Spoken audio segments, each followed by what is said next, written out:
Gracias, Dios les bendiga. Hermanos y hermanas, que el Señor les bendiga. Que el Señor les bendiga grandemente en esta noche. Vamos hoy a meditar sobre la palabra del Señor. Y yo quiero, más adelantito le voy a leer el texto bíblico. Pero yo quiero que en este momento usted remonte su conocimiento bíblico, lo que usted sabe de la Biblia, al Nuevo Testamento. Usted sabe que en el Nuevo Testamento la figura central es Jesús. Sin embargo, hay otra figura muy importante en el Nuevo Testamento, quien es el apóstol Pablo. Él comenzó siendo un perseguidor de la iglesia. ¿Usted lo recuerda? Y en ese momento él estaba usando su nombre griego, su nombre como Saulo de Tarso. Tarso es la ciudad de donde él venía, al sur de lo que hoy llamamos Turquía.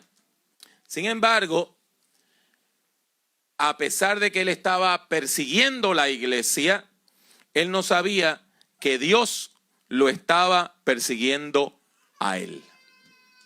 Porque a veces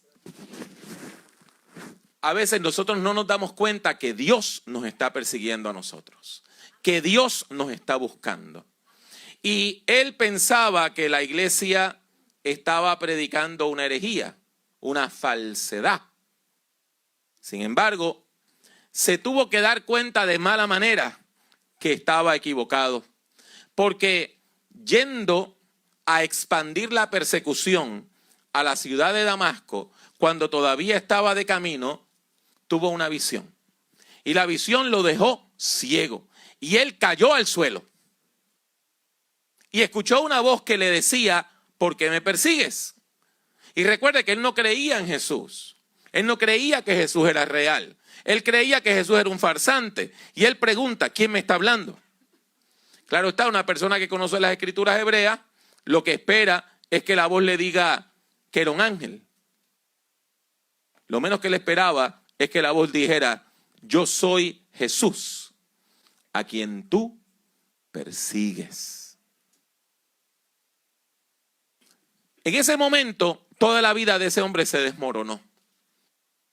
Usted sabe lo que es usted tener como identidad el perseguir a un grupo por ser falso y de momento darse cuenta que es verdadero.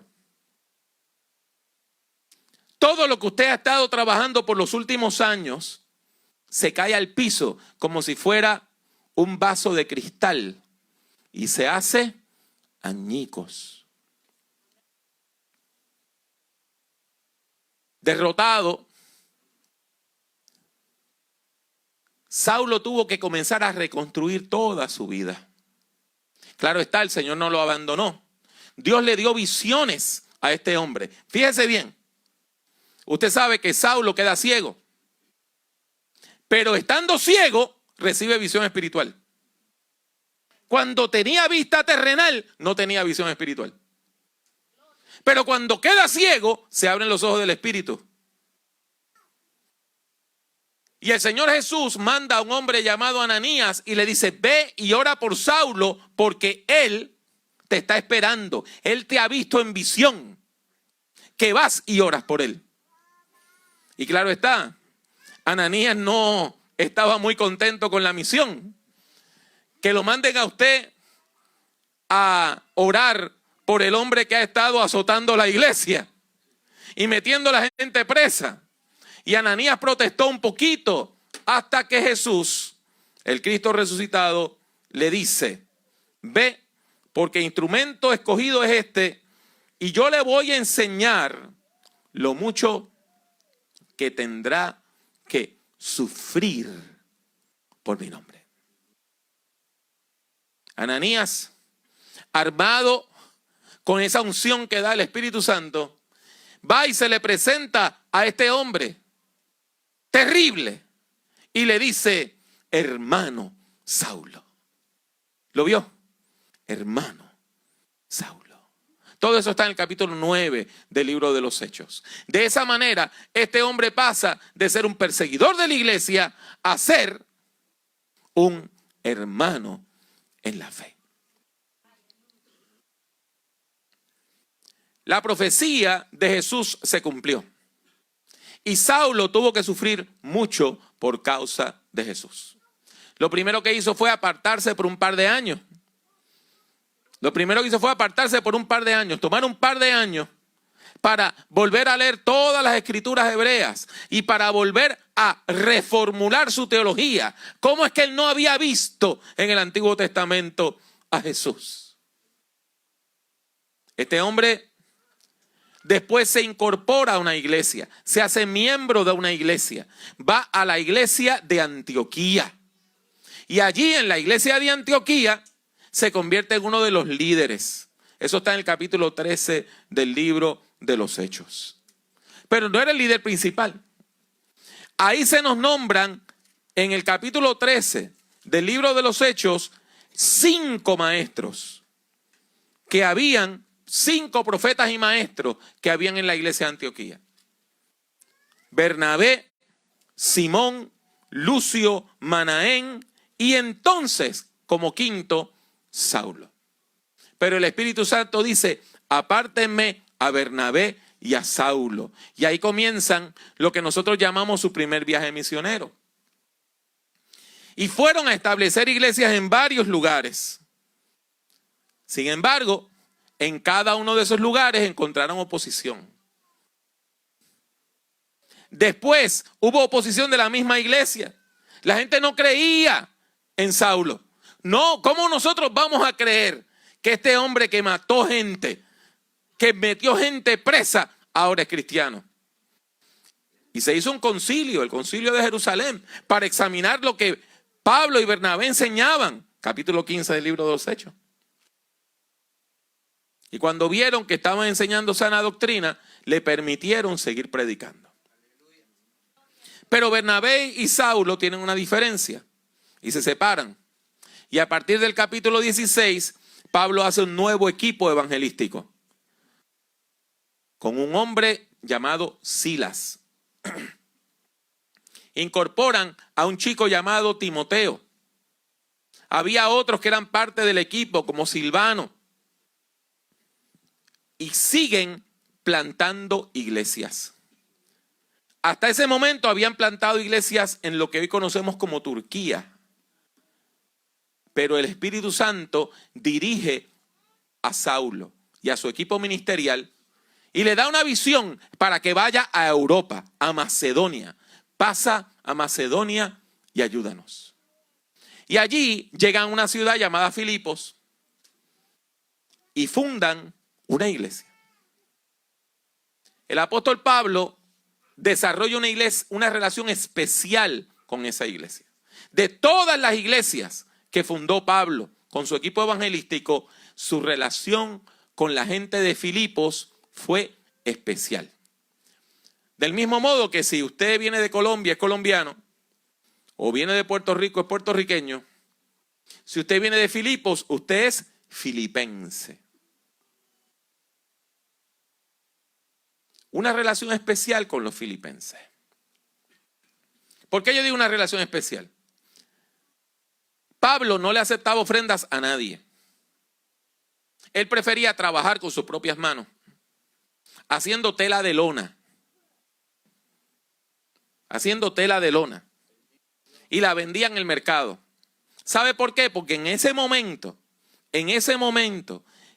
en Roma, si alguien a usted le daba dinero, usted quedaba en deuda con esa persona. Y Pablo no le quería deber nada a nadie. Él no quería que nadie tuviera influencia sobre él. Él no quería que nadie dijera, bueno, yo le he dado a usted tanta plata, ahora usted tiene que hacer lo que yo diga. Y hay veces que leemos la escritura y decimos, bueno, él hacía tiendas de campaña. Parece que la gente se iba mucho de campamento. No, hermanos, no. Esa tela de lona era lo que usaban los pobres para techar su casa.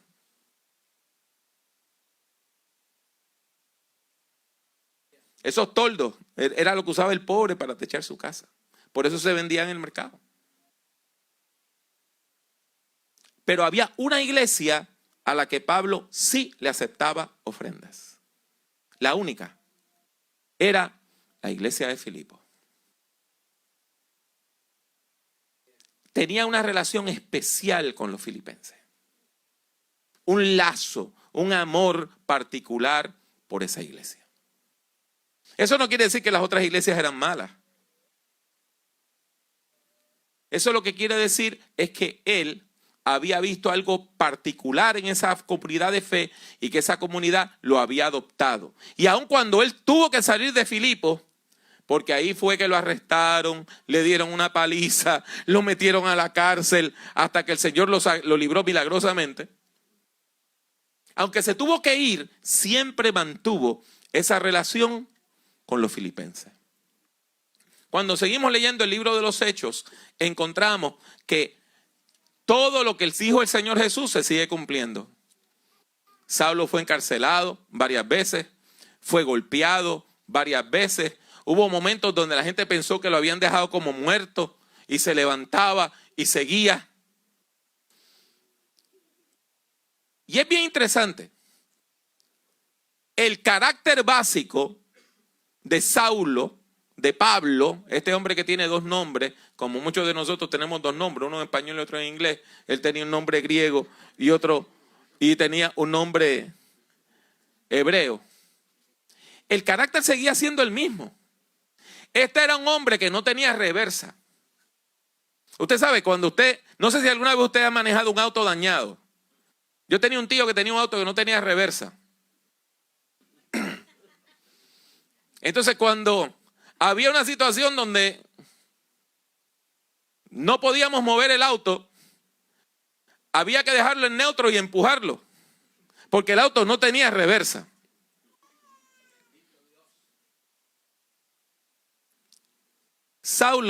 Pablo no tenía reversa, él nada más sabía un camino para adelante. Y cuando estaba equivocado, seguía adelante. Y por eso fue que metió la pata de una manera tan horrible, llegando a matar a siervos de Dios. Pero cuando se convierte, él sigue sin tener reversa. Cuando usted lee el libro de los Hechos, hermano, nosotros lo leemos con amor, pero es espeluznante. Lo agarran, le dan una paliza, lo dejan como muerto. La gente del equipo ministerial va, lo revive. Y lo primero que él hace es levantarse y decir, ¿dónde vamos a plantar la nueva iglesia? O sea, este hombre no encuentra la palabra, no puedo. Él sigue adelante y adelante y adelante. En sus viajes, de acuerdo a lo que se había acordado en el Concilio de Jerusalén, él recogía una ofrenda para mandar a la iglesia de Jerusalén. Y llegó un momento que tenía mucha plata. Y él quería llevar la ofrenda personalmente. Cuando él le dice a los líderes de la iglesia que él va para Jerusalén, la gente sabe lo que va a pasar. Lo van a arrestar y lo iban a tratar de asesinar. Y usted se va a preguntar, ¿por qué a él? Mire, bien sencillo. Alguien como Pedro había sido discípulo de Jesús desde el principio. Alguien como Juan había sido discípulo de Jesús desde el principio. Pero Saulo había sido el perseguidor en jefe de la iglesia. Y ahora que la persona que estaba persiguiendo la iglesia sea su predicador y evangelista más importante, eso le golpeaba a los enemigos de la iglesia. Hay un momento donde el apóstol llega a despedirse de varias personas. Y el Señor le dice, el Señor le advierte que él va a ser encarcelado. Un profeta llamado Agabo agarra el cinto de Pablo y se amarra y dice, esto van a hacer con este hombre, con el dueño de este cinto. Pero él dice, yo lo sé, Ya me lo han dicho. El Señor Jesús me lo ha dicho. Pero tengo que ir a Jerusalén. La despedida final ocurrió en Mileto. Y dice la Biblia que la gente se agolpaba. Entonces hubo gran llanto de todos, y echándose al cuello de Pablo le besaban, doliéndose en gran manera por la palabra que dijo, de que no verían más su rostro. Y ahí tomó el barco para ir a Jerusalén. Cuando llega a Jerusalén, él va al templo a adorar. Y yo sé que para nosotros es medio extraño eso, porque nosotros hemos leído la carta a los romanos y las otras cartas donde Pablo dice que nosotros no estamos bajo la ley, pero él era judío. Y él va al templo de Jerusalén y adora. No solamente eso, se rapa la cabeza en un voto de nazareato. Y ahí lo agarran, lo meten preso, le hacen acusaciones falsas.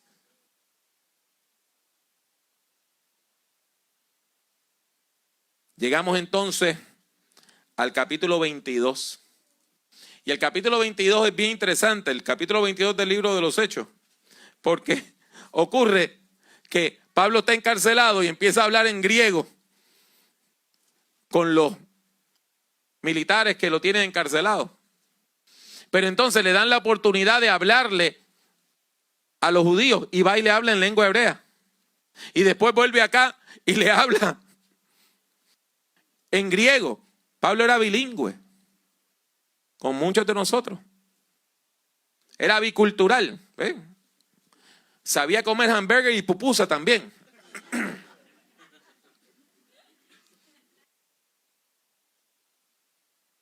Pero entonces, estando preso, hay un grupo que se confabula contra Pablo. Eso está en el capítulo 23 del libro de los Hechos. A partir del versículo 12, dice, venido el día, algunos de los judíos tramaron un complot y se juramentaron bajo maldición, diciendo que no comerían ni beberían hasta que hubiesen dado muerte a Pablo. Él iba a ser asesinado en Jerusalén. Él iba a ser asesinado en Jerusalén. Y en aquel momento, el gobernador militar de Jerusalén era un hombre llamado Antonio Félix, que la historia lo recuerda como un corrupto que se vendía al mejor postor. Uno de los gobernantes más corruptos que hubo en Judea. Y eso es mucho decir, ¿sabe? Ahí, comenzando el capítulo 25, encontramos que el apóstol Pablo toma una decisión radical. Como él era ciudadano romano, los ciudadanos romanos podían tomar una decisión que implicaba estar años en la cárcel. Pero al final podían quizás ser liberados. Y era apelar al César. Y usted dirá, pero ¿por qué no apeló a la Corte Suprema? Bueno, porque el César, el emperador, funcionaba como la Corte Suprema. Era el juez más importante de todo el imperio. Así que cuando Pablo dice, yo soy ciudadano romano y quiero ejercer mi derecho a que mi caso sea revisado personalmente por el emperador, ahí eso le extendió la vida unos años. O sea, la opción era o muero ahora o apelo al emperador. Y usted dirá, bueno, el emperador quizá lo podía dejar vivo, quizá lo podía liberar. El único problema es que el emperador se llamaba Nerón. Nerón fue el primer emperador que persiguió a la iglesia. O sea, la opción que tiene Pablo es o me matan ahora o apelo al César y le añado unos añitos a la vida. En lo que llego a Jerusalén, de Jerusalén a Roma, para que me hagan el juicio. Cuando usted sigue leyendo el resto del libro de los Hechos, usted encuentra que fue difícil para Pablo. Estuvo preso en Cesarea, que es una ciudad que está en Judea, al norte de Jerusalén. De ahí estuvo preso en otras ciudades. De ahí tuvo un viaje por barco hasta Roma y el barco naufragó y por poco se ahoga todo el mundo. Cuando llegan a una de las islas del mar Mediterráneo, habiendo sobrevivido el naufragio,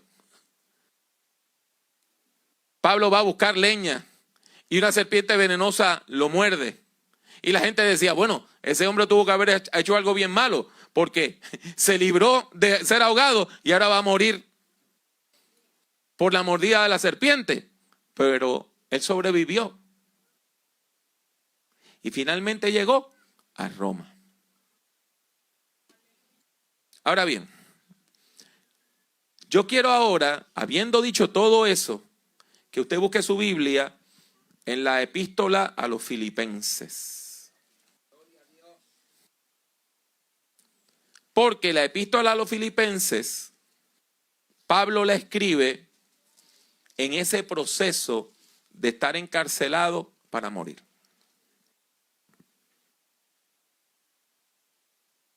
Y usted dice, hermano, pero ¿por qué usted dice eso? Bien sencillo. Aquí está, capítulo 1 del 19 en adelante dice, porque sé que por vuestra oración y la suministración del Espíritu de Jesucristo, esto resultará en mi liberación, conforme a mi anhelo y esperanza de que nada seré avergonzado. Antes bien, con toda confianza, como siempre, ahora también será magnificado Cristo en mi cuerpo, o por vida o por muerte. Él le está diciendo a los filipenses, me pueden matar. Y entonces dice, porque para mí el vivir es Cristo y el morir es ganancia. Yo quiero que usted se imagine que usted es uno de los filipenses, que le ha llegado noticia, encarcelaron al apóstol Pablo. Y usted ama a ese hombre como su pastor, el pastor fundador de la iglesia. Y agarran de la pobreza que tiene la iglesia y hacen una colecta. Dinero, pero también mantas, sandalias, ¿verdad? Zapatos, vestidos, comida. Y mandan a un hombre llamado Epafrodito a que vaya desde Filipos a donde estaba encarcelado el apóstol y le lleve esa ofrenda. Y que cuando Epafrodito vuelve, la carta dice, gracias hermano, pero quiero que sepan que mi vida está en peligro, que puedo ser asesinado.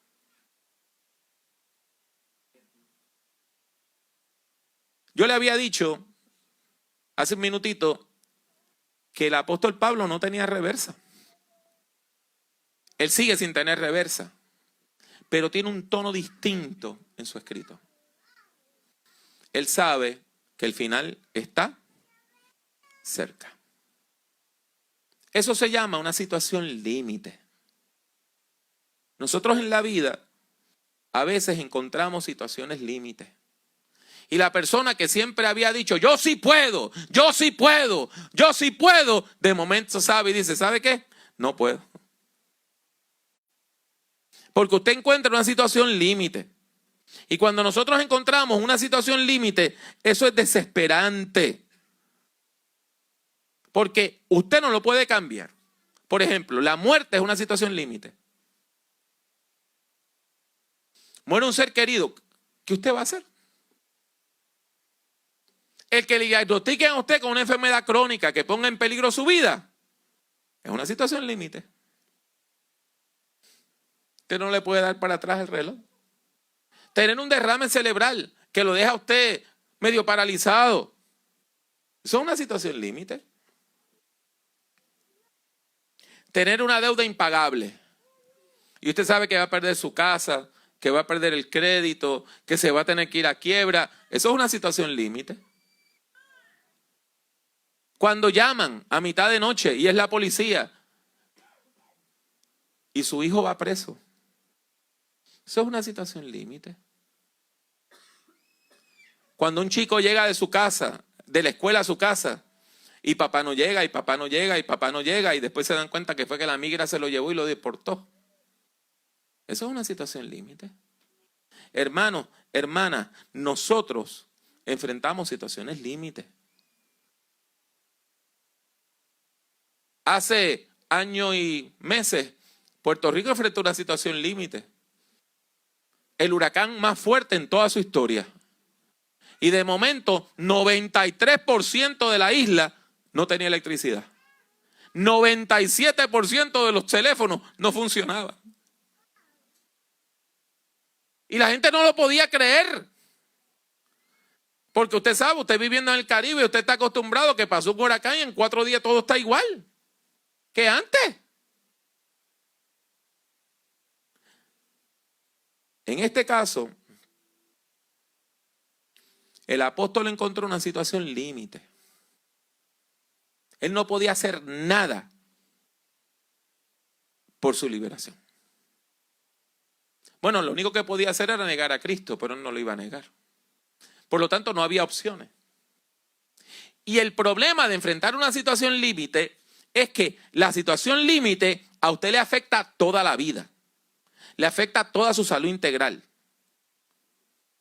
O sea, cuando usted encuentra una situación límite, usted se enferma físicamente, se enferma emocionalmente y se enferma espiritualmente. Usted se deprime. Eso es una enfermedad emocional. Usted no puede dormir. Esos son síntomas físicos. Usted o pierde el apetito o empieza a comer todo lo que encuentra. Eso es un problema físico. Usted desarrolla ansiedad, temores. Esos son problemas emocionales. Y espiritualmente, usted empieza a pensar, Dios me abandonó, Dios no me escucha. Y usted piensa que ha perdido toda oportunidad de salvación. No sé cuántos de ustedes vieron hace un par de meses en las noticias. Recuerda que en California hubo una serie de fuegos terribles. Y algunos pueblos fueron completamente destruidos. Jamás se me olvidará cómo me sentí, el impacto negativo que tuvo en mí cuando vi una entrevista y esta señora con tristeza en la voz dice, bueno, pues parece que Dios se fue de vacaciones y no he escuchado ninguna de nuestras oraciones porque todo está destruido. Esa idea, Dios se fue de vacaciones y nos abandonó. Eso es una enfermedad espiritual. Ahora, yo quiero que usted imagine un hombre como Saulo, Pablo, acostumbrado a tumbar el mundo en 24 horas, acostumbrado a viajar de ciudad en ciudad predicando, acostumbrado a plantar iglesia tras iglesia tras iglesia. Imagine a ese hombre, ese dínamo de hombre, preso.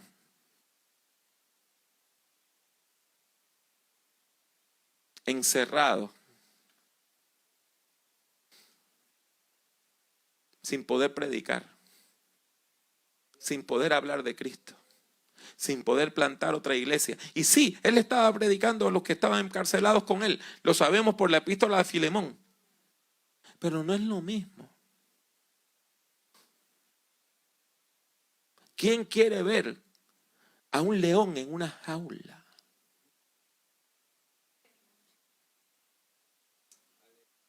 ¿Y usted se imagina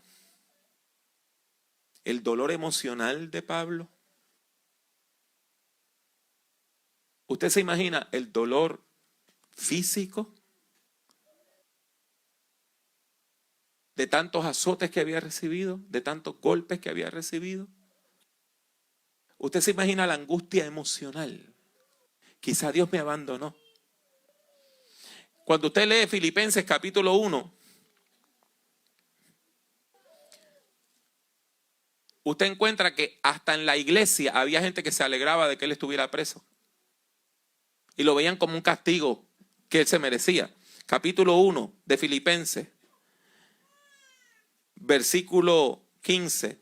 Algunos a la verdad predican a Cristo por envidia y contienda, pero otros de buena voluntad. Los unos anuncian a Cristo por contención, no sinceramente, pensando añadir aflicción a mis prisiones. Pero los otros por amor, sabiendo que estoy puesto para la defensa del evangelio. O sea, que hasta en la iglesia había gente que cuando supieron que él estaba preso para ser asesinado, dijeron, bueno que le pase.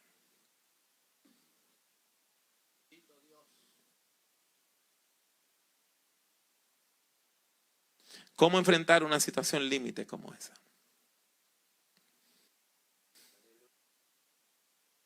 Yo tengo un amigo que pastorea en San Diego, California. Y aquellos de ustedes que son de esa área saben que San Diego y Tijuana son una sola ciudad que nada más está dividida por un borde internacional.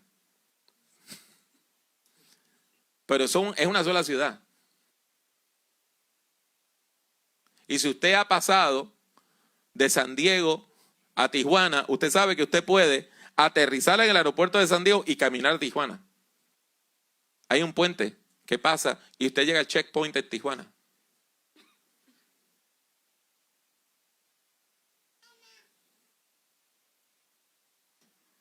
Este pastor pastoreó una iglesia de más de 1,000 personas en San Diego. Y me presentó a la pastora que tienen de una iglesia hija en Tijuana. Y yo digo, ¿por cuántas personas van a esa iglesia? Me dice, ya tiene 300 personas. Y yo, sin saber por qué, me alegré. Una iglesia de 300 personas. Me dice, bueno, no te alegres tanto. La mayor parte de esa gente son gente deportada de los Estados Unidos, cuyos hijos y cónyuge todavía están en los Estados Unidos. Y ya tienen 300 personas en esa iglesia. Papá lo deportaron. Mamá no tiene papeles, así que no puede ir a verlo.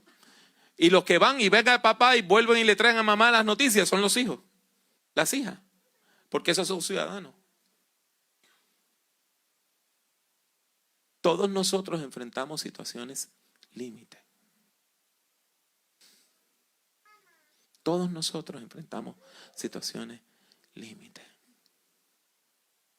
¿Cómo fue que Pablo superó esa situación límite? Vamos al capítulo 4 de Filipenses.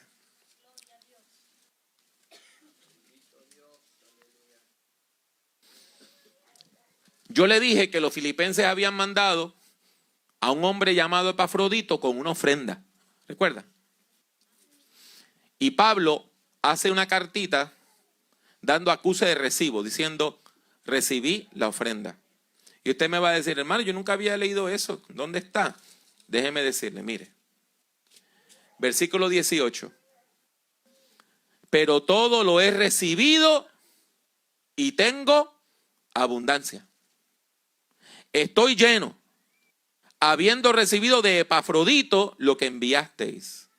Olor fragante, sacrificio acepto, agradable a Dios. O sea, que él dice, recibí la ofrenda, gracias. No tienen que mandar nada más, ya estoy lleno. Pero este hombre no desperdiciaba oportunidades para enseñar. Y entonces le da una enseñanza espiritual a los filipenses que se convierte en una enseñanza espiritual para nosotros hoy. Capítulo 4, versículo 10. En gran manera me gocé en el Señor, de que ya al fin habéis revivido vuestro cuidado por mí, de lo cual también estaba solícito, pero le faltaba oportunidad. No lo digo porque tenga escasez, pues he aprendido a contentarme cualquiera sea mi situación. La Reina Valera contemporánea dice, no lo digo porque tenga escasez, pues he aprendido a estar contento en cualquier situación.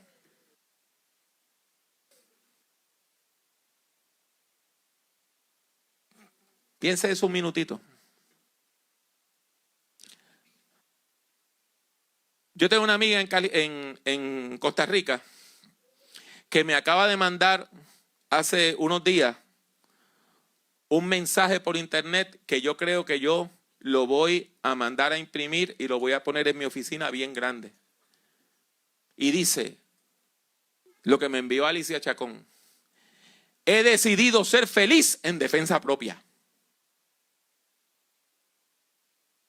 Mire qué cosa más profunda. He decidido ser feliz en defensa propia.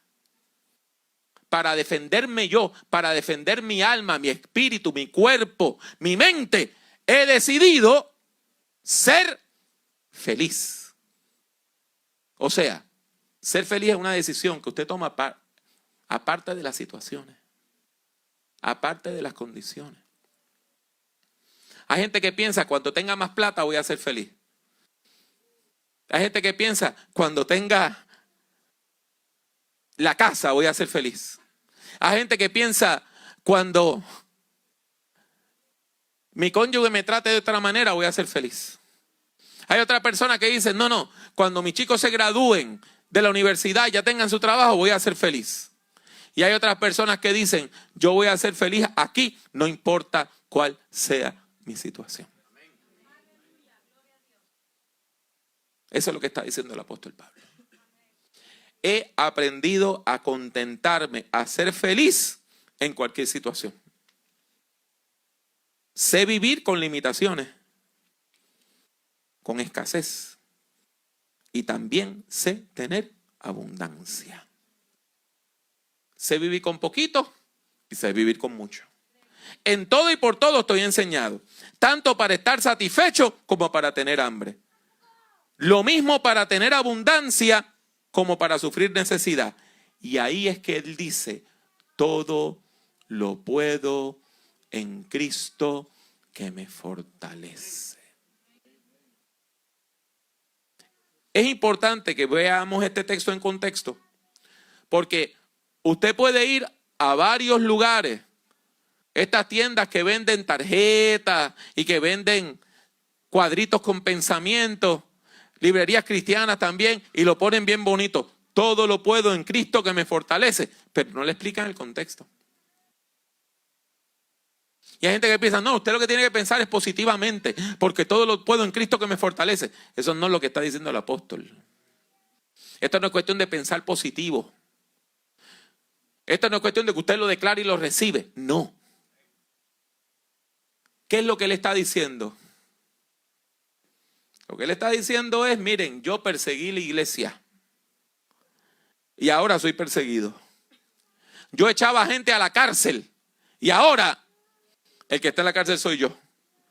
Yo maté gente y ahora el que está a punto de ser asesinado soy yo. Y lo reconozco. Pero ¿sabe qué? Ahora que estoy en la rueda de abajo, soy más feliz que cuando estaba en la rueda de arriba. Porque cuando yo era el perseguidor, estaba lejos de Dios. Cuando yo me codeaba con los políticos que me daban las cartas para perseguir, estaba lejos de Dios. Cuando yo tenía poder político y social, estaba lejos de Dios. Pero ahora que estoy preso en la cárcel, la presencia de Dios está conmigo.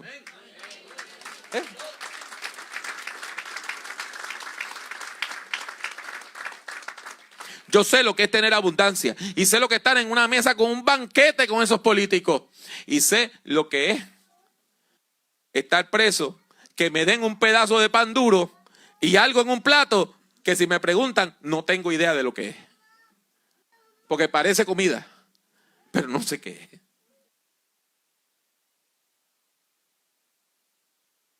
Y yo sé que mucha gente van a decir, ese no va a sobrevivir la cárcel. Ese va a negar a Cristo, ya tú verás. Ese se va a doblegar. Ahí es que viene la importancia de la frase. Todo lo puedo en Cristo que me fortalece. No es una frase vacía. No es algo que dice una persona que tiene el ego inflado. No es pura motivación. Lo que él está diciendo es, yo puedo sobrevivir la cárcel porque todo lo puedo en Cristo que me fortalece. Yo puedo soportar los azotes porque todo lo puedo en Cristo que me fortalece. Yo me puedo mantener firme en la fe de Jesucristo, aunque me ofrezcan dejarme libre si la niego, porque todo lo puedo en Cristo que me fortalece. Y si me meten preso, lo puedo soportar. Y si me torturan, lo puedo soportar. Y si me asesinan, entonces me voy con Cristo.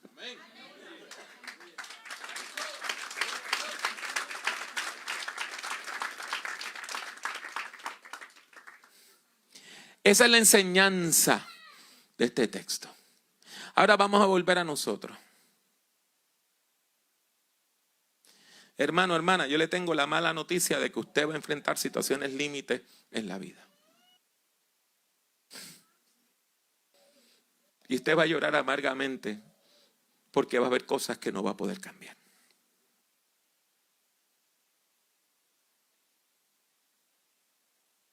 Usted va a escuchar esa frase. Yo la escuché cuando tenía 14 años. Tu mamá tiene cáncer y le quedan 3 meses de vida. Y murió teniendo yo 14 años. Una situación límite. Usted va a enfrentar la muerte de sus padres. Algunos de nosotros vamos a enfrentar algo que es peor que la muerte. Es ver un hijo o una hija que se está destruyendo con drogas y alcohol. ¿Cómo usted protege a alguien de él mismo, de ella misma?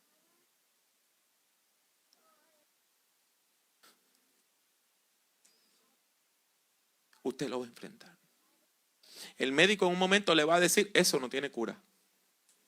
Vas a tener que vivir con eso el resto de la vida.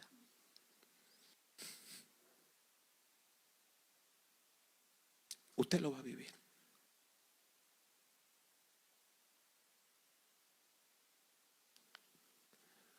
Hay gente que claudica.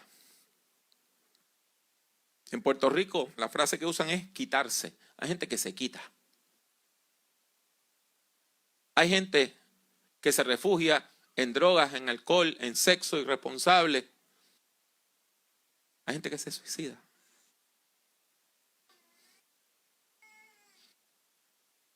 Hoy la Biblia nos está diciendo que cuando usted encuentre una de esas situaciones límites, la respuesta no es la copa.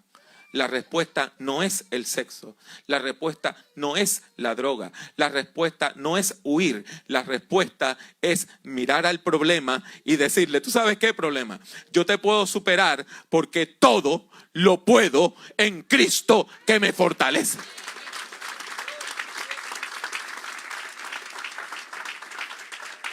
Y tu problema puede destruirme a mí, pero tú no puedes con Dios y conmigo. Y es importante que nosotros aprendamos a ser felices en defensa propia. Es importante que aprendamos a ser felices en defensa propia. Tenemos poquito, gracias Señor por este poquito. Y lo comemos con amor. Y tenemos que aprender a contar las bendiciones que tenemos.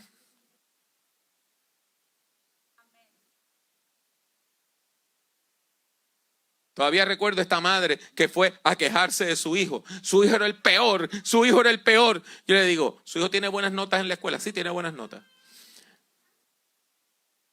¿Tiene problemas de droga? No. ¿Tiene problemas de alcohol? No. ¿Ha estado preso? No. Entonces, ¿por qué usted dice que su hijo es el peor? Vamos a poner las cosas en perspectiva. Ah, porque no hace lo que yo quiero. Ah, bueno, eso es otra cosa. ¿Por qué usted no puede ser feliz con su hijo como es?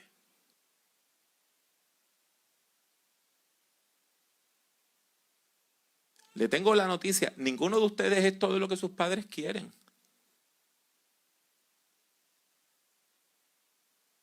Ninguno de nosotros somos lo que todos nuestros padres quieren. Porque nuestros padres siempre quieren el 100. Ninguno de nosotros da 100. ¿Por qué no nos podemos aprender a contestar con nuestros hijos e hijas como son? Y amarlos como son.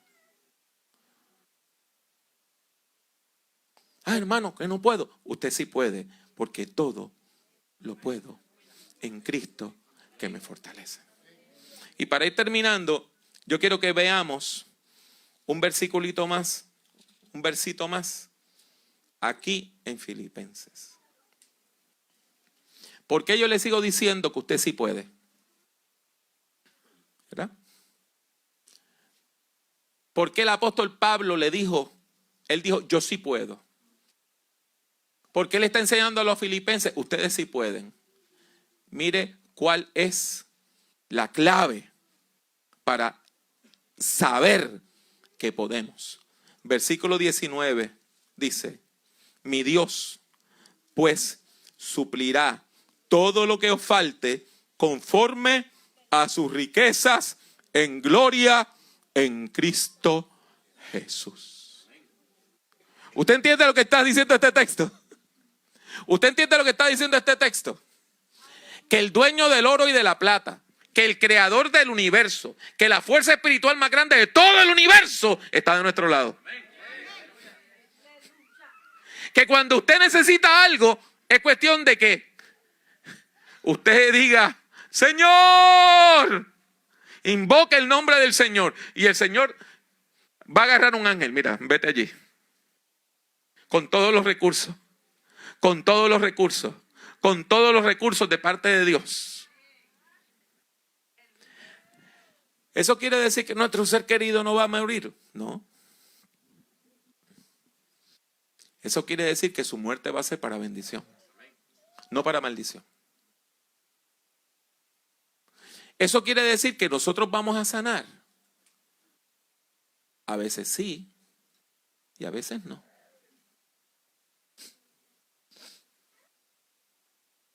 Pero aun cuando tengamos que vivir con la enfermedad, Dios nos va a dar los recursos para enfrentarla. ¿Eso quiere decir que mágicamente nuestro ser querido deportado va a estar mañana en casa? No. Eso lo que quiere decir es que Dios nos va a suplir lo que necesitamos para mantener la comunicación. ¿Por qué? Porque el que está con nosotros tiene todos los recursos. Y Dios suplirá todo lo que nos falte conforme a sus riquezas en gloria. Yo le voy a pedir que usted cierre sus ojos. Y yo le voy a pedir que en este momento usted, con sus ojos cerrados, piense en esa situación que usted ve como límite. ¿La está visualizando? ¿Está viendo esa situación? ¿Está viendo ese problema? Yo sé que el problema es feo, pero usted lo está visualizando. Ahora, háblele al problema. Háblele al problema y dígale, todo lo puedo en Cristo que me fortalece. Repítalo conmigo, todo lo puedo en Cristo que me fortalece. Una vez más, todo lo puedo en Cristo que me fortalece. Una vez más, todo lo puedo en Cristo que me fortalece. Y el problema le va a responder, tú no tienes los recursos para vencerme. Y usted le va a decir, mi Dios suplirá todo lo que me falte conforme a sus riquezas en gloria. Una vez más, mi Dios suplirá todo lo que me falta conforme a sus riquezas en gloria. Una vez más, mi Dios suplirá todo lo que nos falte conforme a sus riquezas en gloria. Bendito Dios y Padre Celestial, yo te alabo y te bendigo. Gracias por tu palabra. Gracias por tu enseñanza. Gracias por lo que tú nos das. Gracias por lo que tú nos enseñas por medio de tu palabra. Ayúdanos a decidir ser felices, sin importar nuestra situación. A contestarnos con lo mucho y también saber tener lo poco. A poder bendecirte cuando estamos en salud y a poder glorificarte aún desde el lecho de la muerte. Señor, no tenemos los recursos, pero tú sí los tienes. Conforme a tus riquezas en gloria, reparte gozo, sabiduría, justicia, salud, liberación, prosperidad, aquello que necesitamos. Sé tú sanando hoy, sé tú reparando hoy, sé tú haciendo cosas grandes, lindas, maravillosas en tu iglesia. En el nombre de Jesús. Si hay alguna persona que necesita una oración especial, pase al frente. Y le vamos a pedir al liderazgo de la iglesia, a la pastora, que también ore por usted. ¿Hay alguien que necesita la oración? ¿Hay alguien que necesita una oración especial? ¿Alguna persona necesita una oración especial? Si usted necesita una oración especial, pase ahora mismo. Venga y vamos a orar por usted. Vamos a orar por usted. Vamos a orar por usted. Pastora, pase por aquí. Los líderes también.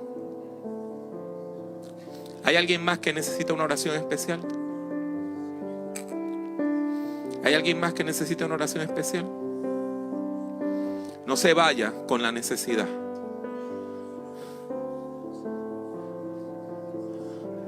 Un pastor amigo me enseñó que el altar es la sala de operaciones de Dios. Hoy el Señor está haciendo cirugía. Está cortando lo que no necesitamos para echarlo fuera. Está sanando. Está dando gozo. Está dando perdón. Está dando